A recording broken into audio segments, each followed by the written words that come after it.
Queridos irmãos, é uma satisfação enorme estar aqui novamente com vocês. E vamos hoje para a nossa segunda aula do módulo 4 do curso de Estudos Espíritas e Educação Mediúnica da Seara de Jesus. E hoje a nossa aula é do curso de Aprendizes do Evangelho. E tem o tema Amai os vossos inimigos. Veremos olho por olho, dente por dente, se alguém te ferir na face, e também julgamentos. Então, neste momento, convido-os a elevar os pensamentos a Deus, nosso Pai, a Jesus, nosso Mestre querido, agradecendo pela oportunidade e também pedindo para que possamos absorver esses ensinamentos e colocá-los em prática na nossa vida. Que assim seja, graças a Deus. E o Mestre nos conclama a amar os nossos inimigos. É uma tarefa fácil? Sabemos que não. Jesus, ele coloca para nós da seguinte forma: ouvistes que foi dito, amarás o teu próximo e odiarás o teu inimigo. Eu, porém, vos digo, amai os vossos inimigos e orai pelo que vos perseguem, para que vos torneis filhos do vosso Pai Celeste. Porque Ele faz nascer o sol sobre os maus e os bons, e vir chuvas sobre os justos e os injustos. Porque se amardes somente os que vos amam, que recompensa disso tereis? Os publicanos não o fazem também? Eu vos digo que se a vossa justiça não for mais abundante do que a dos escribas e dos fariseus, não entrarei nos reinos dos céus. Mateus capítulo 5. A justiça dos escribas e dos fariseus da época de Jesus, e que a ele se refere, era a aplicação de lei de Moisés, que preconizava olho por olho, dente por dente, mão por mão, pé por pé e assim por diante. Era uma lei de justiça que conscientizava o homem de que ao cometer uma agressão a alguém, ele dava ao agredido o direito de retribuir na mesma medida essa agressão. O povo era rude, essa lei era adequada para aqueles homens da época, mas Jesus, quando esteve aqui conosco, já com o povo, um certo nível de desenvolvimento, nos deixa este ensinamento. Porque já eram capazes de entender as suas palavras de alguma forma. Retribuir o mal com o bem é o primeiro passo que temos que dar para que possamos ter esse amor aos inimigos que se refere a Jesus. E nós vamos estudar aqui hoje como entender esse amor que o Mestre coloca. Nós sabemos que tudo na natureza não dá saltos. E não retribuir aos inimigos o mal que tenhamos recebido é muito importante. E nós temos que fazer na situação de caminhar por etapas. Isto é, primeiro, nós vamos não permitir que esse espinho do rancor, da mágoa, entre em nosso coração. Daí a necessidade, meus irmãos, da vigilância e da oração. Se nós exercermos a vigilância sobre nós mesmos, podemos verificar o que estamos guardando em nosso íntimo. E vamos ver um pouco mais dessa situação de como nós devemos trabalhar e podemos trabalhar isso em nós. Quando se fala de amor aos inimigos, estamos falando de caridade. E no capítulo 12, no Evangelho segundo o Espiritismo, encontramos: se o amor ao próximo é o princípio da caridade, amar aos inimigos é a sua aplicação sublime, porque essa virtude constitui uma das maiores vitórias conquistadas sobre o egoísmo e sobre o orgulho.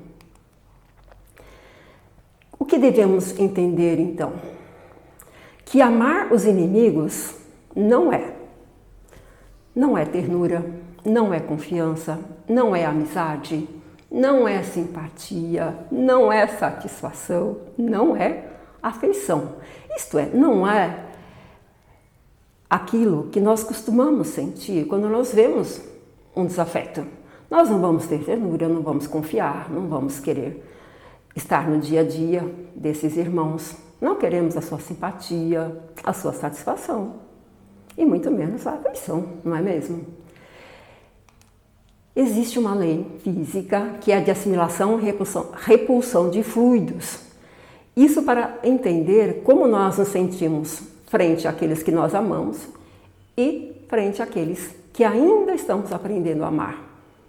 E vamos encontrar no Evangelho segundo o Espiritismo, nesse mesmo capítulo 12, que não se pode, enfim, ter a mesma satisfação ao encontrar um inimigo que se tem com um amigo. E esse sentimento, por outro lado, resulta dessa lei física de assimilação e repulsão de fluidos. Ainda de acordo com essa lei, o pensamento malévolo, ele emite uma corrente fluídica que causa uma penosa impressão. O pensamento benévolo envolve-nos num eflúvio agradável. Daí a diferença de sensações que nós experimentamos a aproximação de um amigo e de um inimigo. Nesse capítulo do Evangelho segundo o Espiritismo, somos ensinados ao que significa essas palavras de Jesus, amar os inimigos. Primeiro, não ter ódio, não ter rancor, não ter desejo de vingança, desejar o bem e não o mal. Alegrar com o bem que atinge os nossos inimigos e principalmente, meus irmãos, perdoar incondicionalmente. Isso é, sem reservas, sem restrições. Esse perdão que precisamos aprender como fazer. Jesus também diz para nós, ensina, ofereça a outra face, dizendo, eu porém vos digo que não resistais ao mal, mas se qualquer te bater na face direita, oferece-lhe a outra também. Mas como assim? Já é difícil aceitar a ofensa? Aí vamos aceitar em dobro? Será que é isso, meus irmãos? Podem escrever aí no chat, fiquem à vontade. Oferecer a outra face. Por essas palavras, Jesus não interditou a defesa, mas condenou a vingança. Diz que é preciso retribuir sempre o mal com o bem. Não vamos retribuir a maldade com maldade. Vamos aceitar com humildade tudo o que tende a rebaixar o nosso orgulho. Saibamos sempre que é mais glorioso nós sermos feridos do que ferirmos alguém. Suportar pacientemente uma injustiça do que nós mesmos cometermos uma injustiça. E vale mais sermos enganados do que enganarmos o outro. E sermos arruinados do que arruinarmos a vida dos outros. Entendamos dessa forma para que seja mais fácil também oferecer essa outra face, que é a face não de não nos defendermos, mas a face de não retribuir maldade com maldade. E que nós todos estamos aqui num processo de aprendizado. E o nosso inimigo é aquele que nos dá essas oportunidades de sermos pacientes, tolerantes e desenvolvermos as nossas virtudes. E quem são os nossos inimigos? Nós temos inimigos encarnados, são aqueles que participam conosco da nossa vida. E quais são eles? Os nossos próximos, mais próximos. Aí nós temos a nossa família, o nosso grupo de trabalho, os nossos vizinhos, os nossos colegas de escola, de outros lugares que nós estamos frequentando ou estamos em contato. Pensemos aí nas diversas instituições, onde há pessoas trabalhando e temos que nos dirigir a eles de vez em quando. Enfim, todos aqueles que nós não nos simpatizamos. E às vezes sem saber por quê, aparece esse sentimento em nós. Não gosto dele. Aqueles que nós temos relacionamentos difíceis, que é uma mescla de amor, de ódio e antagonismo para cá e para lá. Não sabemos até definir como. Muitos desses irmãos são os nossos adversários do passado, de outras vidas, e que hoje estão aqui conosco, para que nós nos transformemos. Vamos transformar sempre antipatia em simpatia, aversão em amizade, desamor em amor, trabalharmos isso em nós a cada dia. Termos boa vontade, para que a convivência sempre seja agradável. Vamos buscar aquelas qualidades boas que todos temos. Nós temos, os nossos irmãos têm. Muitas vezes deixam transparecer só os sentimentos que são ruins, as coisas que não gostamos, mas no fundo todos nós somos filhos de Deus e temos dentro de nós essa semente que nos faz sermos melhores, mas que necessita do nosso trabalho. E os inimigos desencarnados? Será que nós temos? Já pensamos nessa situação de termos do nosso lado irmãos desencarnados a nos cobrar, a nos ofender, a querer, a nos prejudicar nos nossos dias? O que acham? Vamos pensar um pouco. Com quantas pessoas, no passado, em outras vidas, nós agimos com dominação, com avareza, ganância por nossos bens materiais, tivemos ciúmes mórbidos, abusamos da nossa força? Será que tivemos? Nós não lembramos. Que bênção. Muitos de nós certamente já praticamos essas ações que representam orgulho e egoísmo nas suas múltiplas facetas. Geralmente, aqueles que nós prejudicamos outrora, eles tendem a nos cobrar o mal que nós causamos. E inicia-se, sim, um processo de obsessão. Os desencarnados, eles possuem recursos que nós, encarnados, não podemos ver, porque nós estamos limitados ao corpo físico. Todavia, meus irmãos, podemos estar ligados pela ação do pensamento com esses irmãos. E aí podemos perguntar, temos como nos desvincular desses nossos inimigos do passado, de outras vidas? Temos sim. Vai depender do trabalho de cada um de nós, estudando, colocando esse aprendizado em ação, pedir mentalmente o perdão a todos aqueles que nós prejudicamos e que hoje não lembramos por estarmos aqui numa experiência corpórea. Orarmos sempre e, principalmente, vigilarmos, isto é, estamos fazendo aquilo que nós pedimos em nossas preces? Vamos pensar nisso. Jesus nos recomenda: reconciliai-vos o mais depressa possível com o vosso adversário, enquanto estáis com ele a caminho, para que ele não vos entregue ao juiz, o juiz não vos entregue ao ministro da Justiça e não sejais metido em prisão.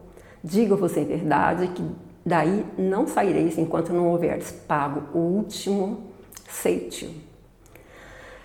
Vamos entender aqui, entregue ao juiz, a nossa consciência. A nossa consciência é o nosso próprio juiz. Nós temos gravados em nós as leis divinas e todas as vezes que nós transgredimos essas leis, mais cedo ou mais tarde, nós vamos ter que responder. E Jesus, sabiamente, já nos recomenda que enquanto nós estamos aqui encarnados, se acontecer alguma situação com alguns dos nossos afetos, que nós procuremos resolver antes de retornarmos à pátria espiritual, porque lá estaremos sendo aguardados por eles quando chegarmos. Nós, encarnados, podemos ter uma visão dos inimigos. Se nós formos incrédulos. E amar os inimigos é um absurdo para os incrédulos. Aqueles para quem a vida presente representa tudo. Então vai ver no inimigo uma criatura perniciosa, que vai lhe perturbar o sossego e que, para ele, somente a morte o liberta. Nesse sentido, ele tem o desejo de vingança. E não há para ele nenhum interesse em perdoar, a menos que seja para satisfazer o seu orgulho aos olhos do mundo. E perdoar até parece, em certos casos, uma fraqueza indigna da sua personalidade. E se não se vinga muitas vezes, nem por isso ele deixa de guardar um secreto desejo ali de fazer o mal. Isto para aqueles que não acreditam na continuidade da vida.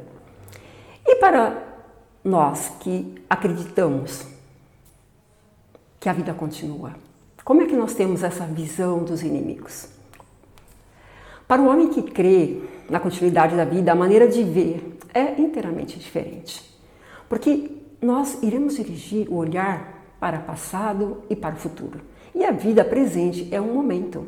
Nós estamos aqui em aprendizado para cumprirmos uma missão que nós mesmos, na maioria de nós, escolheu e planejou estar aqui. Nós sabemos que pela própria destinação do nosso planeta, nós encontraremos aqui homens maus e perversos. E que essas maldades que nós estaremos expostos fazem parte das nossas provas, aquelas que nós devemos superar, suportar, sofrer. E esse ponto de vista da continuidade da vida, ela nos coloca nessa situação de aceitarmos que coisas ruins podem acontecer, que situações amargas podem fazer parte da nossa jornada. E se nós entendemos dessa forma, não vamos nos queixar das provas que nos servem de instrumento e muito menos daqueles que estão ali para colocar essas situações difíceis que nós devemos ultrapassar. E muitas vezes, meus irmãos, nós agradecemos por fazermos essa experimentação e devemos agradecer. Sermos gratos por essa oportunidade de mostrar a nossa paciência, a nossa resignação. E temos esse pensamento e atitude que vai nos dispor naturalmente ao perdão daqueles que cometem essas atrocidades, essas ofensas, essas situações pelas quais nós passamos.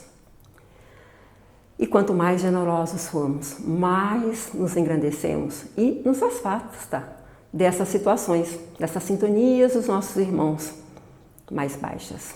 E aí podemos incluir aí os nossos inimigos que estão desencarnados.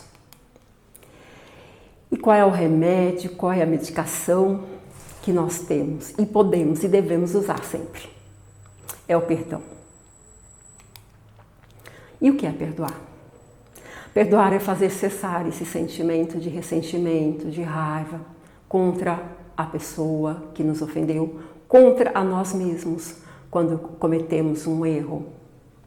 Cessar de exigir o reparo daquele que nos prejudicou ou nos castigarmos quando o erro é nosso.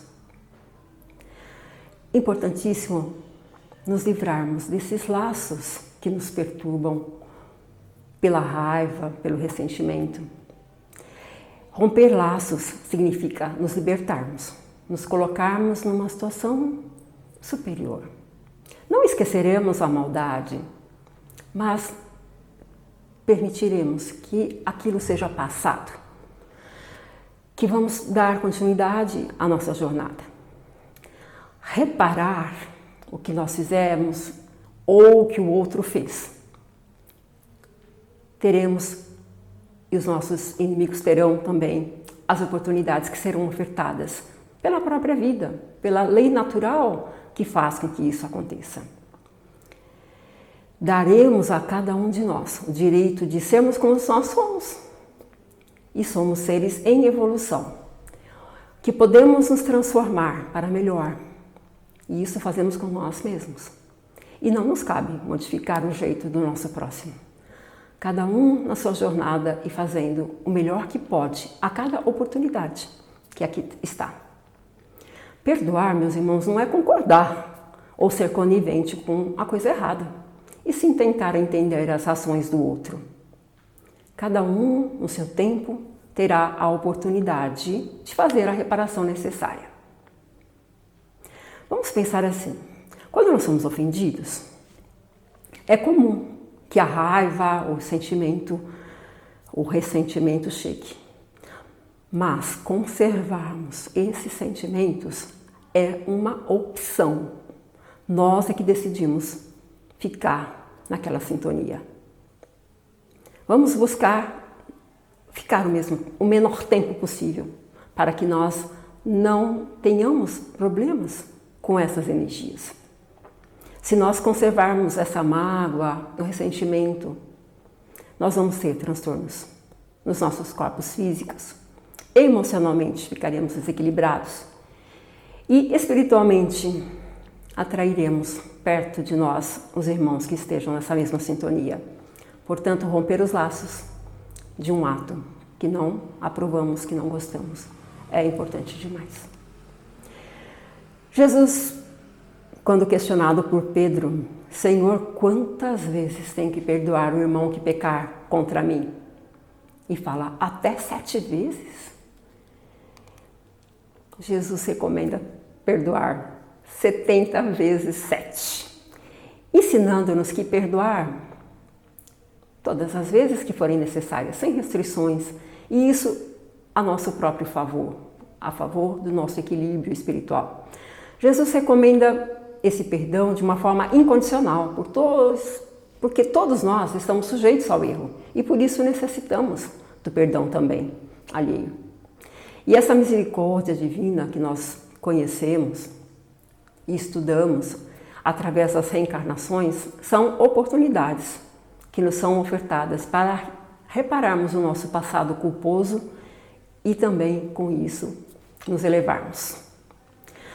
Quando nós pedimos em oração, perdoai as nossas ofensas, como perdoamos os nossos ofensores, estamos assumindo o compromisso do perdão, sem restrições, sem imposições, de todas as ofensas que nós recebemos. E esse perdão permite fazer aos adversários aquilo que desejamos que os outros nos façam. Sigamos sempre essa orientação de Jesus de perdoar incondicionalmente. E quando é que nós podemos exercer o perdão? Meus irmãos, todos os dias. É um exercício diário, porque todos os dias nós estamos em situações que precisamos exercitar paciência, tolerância, amor àqueles que estão próximos. Nós somos chamados no lar, no trabalho, no convívio social, nas pequenas coisas do nosso dia, para que nós não tenhamos esses sentimentos ruins. Vamos treinar isso. Vamos pensar num atleta de alta performance. Como é que ele chega naquele momento em que ele se coloca fortemente realizando os seus exercícios, as suas apresentações? Ele passou por um longo período de exercício para atingir aquela vitória que ele tanto almejou. Então façamos isso. No nosso dia a dia vamos treinando aos pouquinhos. E aos poucos vamos ficando mais fortes. E quando chegar aquela situação em que nós temos que provar mesmo, uma situação mais grave, aí nós já estamos lá exercitando há algum tempo, vamos colocar em prática. Esse perdão ele é inevitável para que nós tenhamos a paz e a felicidade. E fundamental para nós todos que estamos em evolução. E sem o perdão, vamos lembrar que vão ficar pendências. Nós queremos chegar do outro lado com pendências ou queremos chegar com todas sanadas? Racionalmente falando, nós vamos querer chegar do outro lado da vida com todos os esforços empregados para que não tenhamos lá nos aguardando os nossos inimigos. No Evangelho segundo o Espiritismo, no capítulo 10, Bem-aventurados os misericordiosos, temos várias situações para entendermos esse perdão. Perdoai para que Deus os perdoe. Porque se perdoardes aos homens as suas ofensas, também vosso Pai Celestial vos perdoará a vós. Se, porém, não perdoardes aos homens, tampouco vosso Pai perdoará as vossas ofensas. Mateus capítulo 6. A situação de Pedro, que já relatamos, quantas vezes perdoarei o meu irmão? Senhor, quantas vezes perdoarei aquele que pecar contra mim? Indefinidamente, vamos perdoar sempre. Aquele que estiver sem pecado, que atire a primeira pedra. Quando os homens, no tempo de Jesus, trazem a ele a mulher adúltera, para que seja apedrejada, conforme a lei vigente, e testar o mestre também, o que ele faria numa situação dessa. Depois de algum tempo ali, ele fala: atire a primeira pedra aquele que não tem pecado.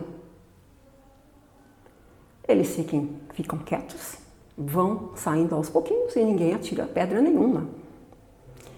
E Jesus disse para a mulher: eles não se condenaram, eu também não, vá e não peques mais.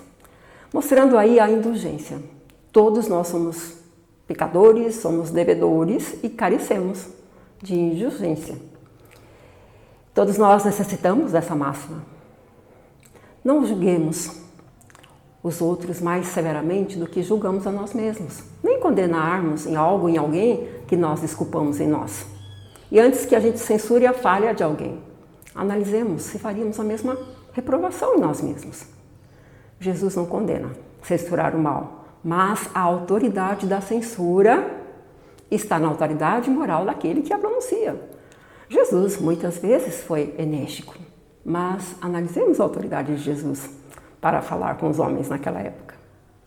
Reprimirmos o mal pode ser louvável e mesmo um dever em alguns casos, sempre que resulte em bem. E aí estaremos ajudando o progresso do nosso semelhante, falando de uma forma clara, dando um conselho, estaremos auxiliando. Na questão 886 do Livro dos Espíritos, temos: qual o verdadeiro sentido da palavra caridade, como entendia Jesus? Benevolência para com todos, indulgência para as imperfeições dos outros e perdão das ofensas. Sigamos esse ensinamento do Mestre. Benevolência para com todos, porque todos nós somos carentes. Todos nós estamos aqui num processo de evolução. Uns mais avançados, outros menos, mas estamos todos juntos. E o que pudermos fazer para contribuir com a modificação e a elevação do nosso próximo, vamos fazer. Mas sempre lembrando que a responsabilidade é de cada um. Portanto, temos que nos transformar a nós mesmos. Esse é o nosso objetivo. No capítulo 10 do Evangelho segundo o Espiritismo, temos a instrução de Paulo, o apóstolo. Perdoar aos inimigos é pedir perdão para si mesmo. Perdoar aos amigos é dar prova de amizade. Perdoar as ofensas é mostrar que se melhora. Perdoai, pois, meus amigos, para que Deus os perdoe. Porque se fordes duros, exigentes, inflexíveis, se guardardes até mesmo uma ligeira ofensa, como quereis que Deus esqueça que todos os dias tendes grande necessidade de indulgência? Lembrarmos então que quando nós perdoamos o outro, estamos também exercendo o auto-perdão. Um é consequência do outro, porque somos com o outro como somos conosco mesmos. Se exigimos do outro, tenham certeza que também somos exigentes. Façamos uma reflexão breve aqui, neste momento. E se quiserem colocar aí no chat como vocês se sentem ou queiram sugerir como devemos nos sentir, fiquem à vontade. Como nos vemos no futuro? Sabemos que estamos aqui numa oportunidade. E daqui a algum tempo, como estaremos? Temos mágoas, carregamos culpas, ressentimentos? Se sim, vejamos isto como um despertador, avisando que alguma coisa na nossa conduta está equivocada. Quando nós não trabalhamos a tolerância, o perdão, temos consequências mentais e físicas. E como nós devemos nos comportar em relação ao que virá, ao nosso futuro? Que passado nós queremos ter daqui a alguns anos, ou na dimensão espiritual, ou nas próximas reencarnações? Nós sabemos que a vida continua.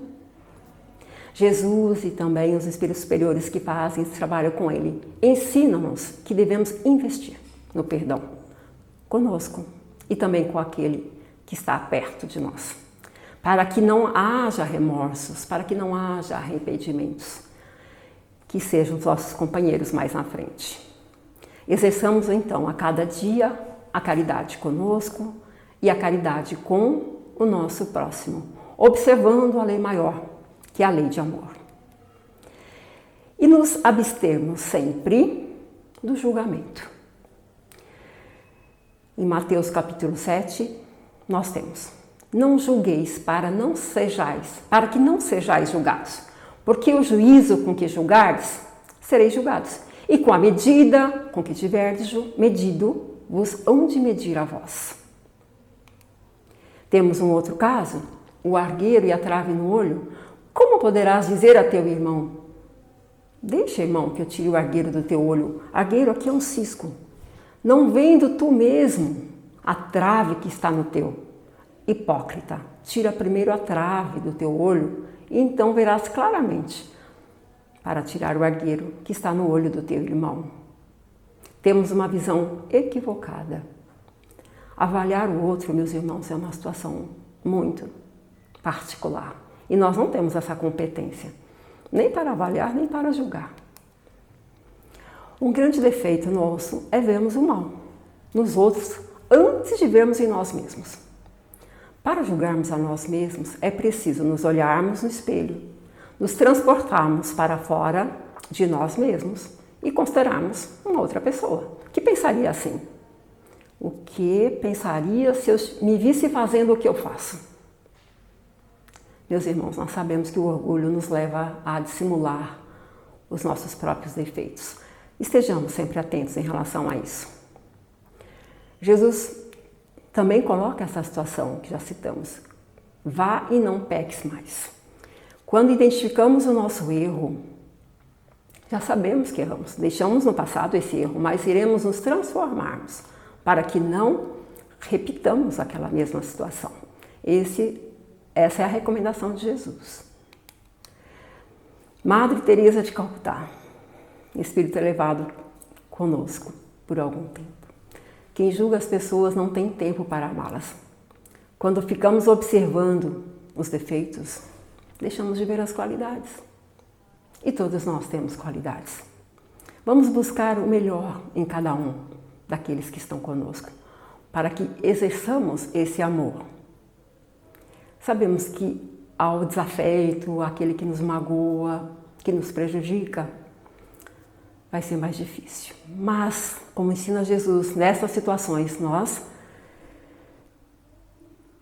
pensaremos no bem que ele precisa ter, nas situações que irão chegar até ele para que ele se transforme e se modifique. Portanto, não retribuir o mal com o mal, e sim com o bem. Todos nós estamos condicionados à lei natural. A lei natural é aquela divina, é a lei que coordena todo o universo, todos os seres. E essa é a lei de Deus, a única e verdadeira para a felicidade do homem. Ela indica o que deve fazer e o que não deve fazer. E se é infeliz, é porque não seguiu a lei. Isto é, os momentos de dificuldade, de sofrimento, são aqueles onde nós nos afastamos das leis divinas ou naturais. Vamos pensar nisso. Em que momento, quando o sofrimento chegar até nós, vamos pensar, em que momento eu deixei de observar a lei? Qual foi a lei? O que deixei de fazer e poderia ter feito? Vamos pensar nesses momentos de dificuldade. Nós temos as leis divinas ou naturais registradas para o nosso estudo, para o nosso aprendizado, e nós aprendemos isso aqui nos cursos da Seara de Jesus. Quando nós estudamos cada uma delas individualmente, lei de oração, trabalho, reprodução, conservação, destruição, sociedade, porque todos vivemos em conjunto, a lei do progresso, igualdade, liberdade. E a principal, lei de justiça, amor e caridade. Se praticarmos essa última lei aí relaxada, já estamos no caminho certo. Na obra Céu e Inferno de Allan Kardec, é feito detalhadamente para nós essa descrição da justiça divina segundo o Espiritismo. E existe lá, no capítulo 7, o Código Penal da Vida Futura, quando nós chegamos. E qual é esse tribunal? Da nossa própria consciência, meus irmãos. A justiça e bondade divinas estão evidentes nas manifestações da lei de causa e efeito, relacionada à lei de liberdade. Portanto, livre-arbítrio, todos nós agimos por nós mesmos. Sendo infinita a justiça de Deus, o bem e o mal são rigorosamente considerados, não havendo uma só ação, um só pensamento mal que não tenha consequências. Portanto, nos policiarmos o tempo todo, porque estamos sendo observados. Todos os nossos atos estão sendo registrados, tanto para o bem quanto para o mal. E vamos ter que responder por cada um deles. Nesse Código Penal da Vida Futura, de forma resumida, temos aqui a cada um de acordo com as suas obras. O sofrimento é inerente à imperfeição. Todos nós carregamos a imperfeição ainda. Estamos trabalhando para sermos espíritos melhores. Toda imperfeição traz o seu próprio castigo, nas suas consequências naturais e inevitáveis, como a doença decorre dos excessos, o tédio da ociosidade, sem que haja necessidade de uma condenação especial para cada falta do indivíduo. Todo homem pode corrigir as suas imperfeições pela sua própria vontade, poupando-se dos males que delas decorrem e assegurando a sua felicidade futura. O trabalho é individual, a cada um de nós. Fiquemos atentos sempre. Allan Kardec traz para nós, no Evangelho segundo o Espiritismo, as características do homem de bem. Se nós seguirmos essas características, e aqui eu vou colocar de forma resumida, nós estamos observando esse caminho longo que cada um de nós vai percorrer. O verdadeiro homem de bem é aquele que pratica a lei de justiça, amor e caridade, na sua maior pureza, amando a si mesmo e amando todos aqueles que estão próximos. Na questão 918 do Livro dos Espíritos, Kardec ensina através dos espíritos superiores que o espírito lhe prova a sua elevação quando todos os atos da sua vida corpórea constituem a prática da lei de Deus e quando compreende por antecipação a vida espiritual. Sabemos que não somos daqui, estamos aqui. Portanto, temos um passado de outras vidas e temos um futuro que nós estamos construindo a cada oportunidade que estamos aqui, que construímos também na pátria espiritual quando lá retornamos. Aqui na matéria temos as nossas provas, as nossas expiações que irão contribuir fortemente para isso. Voltando ali à questão 918, o homem de bem vai praticar essa lei de justiça, amor e caridade. Vai interrogar a sua consciência sobre os atos praticados, vai ter amor a si e ao próximo, vai ser benevolente para com todos, vai perdoar todas as ofensas. Tem fé no futuro e por isso coloca os bens espirituais acima dos bens temporais. Não angariar bens materiais supérfluos. Todos nós sabemos que temos que ter o básico para a nossa estadia aqui na Terra. Trabalhamos materialmente falando para isso. E todas as vicissitudes da vida, todas as dores, todas as decepções, todas as ofensas, são provas ou expiações. E as aceita sem murmurar, de forma resignada. O amor, meus irmãos, resume toda a doutrina de Jesus, porque é o sentimento por excelência. A lei do amor substitui a personalidade pela fusão dos seres e extingue todas as misérias sociais. Quando nós, a humanidade, estivermos nesse nível, nós não veremos as situações de dor e miséria que nós vemos hoje. A nossa evolução, meus irmãos, ela está sendo construída. Nós temos a possibilidade de aprendermos através das obras da codificação espírita, das obras complementares que os nossos irmãos trazem na sequência. Procuremos essas obras, estudemos, busquemos esse conhecimento, porque cada vez que nós estudamos e aprendemos, introjetamos, colocamos em prática, nós vamos trilhando esse caminho para nos libertarmos daqueles momentos, daquelas situações em que ficamos presos por um motivo que naquela época achamos justo. Como nos recomendam os ensinos, não vamos guardar esses sentimentos ruins. Vamos transformar sempre aquele homem velho num homem novo. Vamos substituir os vícios que nós temos por virtudes. Vamos interrogar as nossas consciências fazendo diferente no dia seguinte, o que precisa ser mudado. Vamos praticar a lei de justiça, amor e caridade todos os dias, renovando os nossos pensamentos e principalmente as nossas atitudes.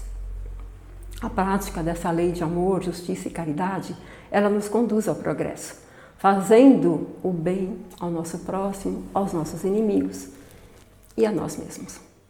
Tenhamos sempre a coerência entre ideal e esforço. Vamos prometer para nós mesmos que somos capazes de realizar. E nós não estamos sozinhos nesse processo. Temos toda a espiritualidade, todos os nossos irmãos que querem e trabalham para que nós também possamos nos desenvolver. Agradecemos todos os dias as bênçãos e as oportunidades que nós temos, inclusive pelos nossos desafetos, que permitem provarmos a capacidade de amá-los, no sentido em que recomenda Jesus, de não desejarmos o mal, de não termos ódio, de não carregarmos rancores em nossos corações. Tenhamos sempre Jesus como nosso modelo, como nosso guia e buscarmos a instrução, sempre. Saibamos que o Espiritismo nos traz esse conhecimento e coloquemos em prática a todo momento. Somos testados, estamos aqui para isso, escolhemos estar aqui para isso. Portanto, sejamos resignados e fortes e saímos sempre vencedores. Temos essa oportunidade de nos provarmos e sabermos que somos capazes. E quando nos sentirmos fracos, elevemos os nossos corações a Jesus, ao nosso Mestre, busquemos as forças inspiradoras, busquemos o auxílio com os nossos irmãos encarnados, desencarnados, que já estão em situação de poder nos ajudar. E sigamos sempre em frente. A nossa aula teve esse intuito de esclarecer, de permitir que tenhamos esse sentimento em relação àqueles que ainda não comungam os mesmos sentimentos que nós chamamos de inimigos, que na verdade, meus irmãos, são nossos professores. Tenhamos sempre isso em mente, porque nos ensinam muito. Aprendemos mais com aqueles que nos prejudicam do que com aqueles que nós sabemos querer o nosso bem. Portanto, sejamos sempre firmes nos nossos objetivos. Que assim seja. A nossa bibliografia da aula de hoje ficou nas obras do Evangelho segundo o Espiritismo e no Livro dos Espíritos. E deixamos aqui uma pergunta para uma atividade no Google Classroom. Como devemos agir para amarmos os nossos inimigos? Comentem, digam com as suas palavras como devemos agir. E neste momento agradecemos a oportunidade de estarmos aqui, em estudo, em prece, em acolhimento e pedindo ao Mestre que nos dê a força de sermos a cada dia fortes o suficientes para colocarmos os seus ensinos em prática. Que assim seja e até uma próxima oportunidade. Obrigada.